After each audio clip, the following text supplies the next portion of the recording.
یہ جو ہے مکرو وقت ہوتا ہے. پھر اس میں بھی ہم جب سورج غروب ہو رہا ہوتا ہے یہاں تک کہ وہ سورج ایک سرخی پہ آ جاتا ہے, ڈوبنے والا ہوتا ہے, تو اس وقت بھی ہم کوئی نماز وغیرہ ادا نہیں کر سکتے. یعنی کہ ہم نفل وغیرہ بھی اگر پڑھنا چاہیں تو وہ بھی ادا نہیں پڑھ سکتے. یہاں تک کہ سائنس نے اس چیز پر ریسرچ کی, تحقیق کی, تو یہ بات سامنے آئی کہ اس وقت زمین سے ایسی شعاعیں نکل رہی ہوتی ہیں جو ہم اپنا زمین پر سر ٹکائیں گے تو وہ یہ کہ ہماری جو ہے دماغ کی خرابی کا باعث بن سکتی ہیں. یعنی دین کے ہر حکم میں کوئی نہ کوئی حکمت پوشیدہ ہے.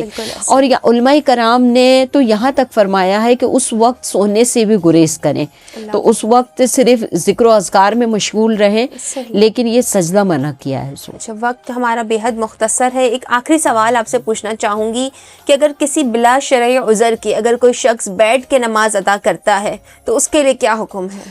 بلا شرعی عذر کے اگر بیٹھ کے نماز پڑھ لی, یعنی بعض خواتین میں یہ عادت ہوتی ہے کہ وہ جب بازاروں میں جاتے ہیں تو ایک آدھا گھنٹہ واک کر لیتی ہیں اور کھڑے ہو کے سامان بھی خرید لیتی ہیں, سامان اٹھا کر اپنے گھر بھی آ جاتی ہیں, اور کھڑے ہو کر کھانا بھی ایک آدھا گھنٹہ بنا لیتی ہیں. لیکن جہاں نماز کی بات آتی ہے تو شیطان اپنے پورے زور و شور سے آ کے سامنے کھڑا ہو جاتا ہے, پھر دماغ میں یہ بات ڈالتا ہے کہ ابھی تو تھکن بہت ہے, پیروں میں درد ہو رہا ہے, اور جب ہم سوچتے ہیں کہ ہمیں درد ہو رہا ہے تو اس وقت ہو بھی رہا ہوتا ہے, کیونکہ ہمارے جو مائنڈ پاور ہے, جو ہم سوچتے ہیں تو وہ چیزیں ہوتی ہیں ہمارے ساتھ.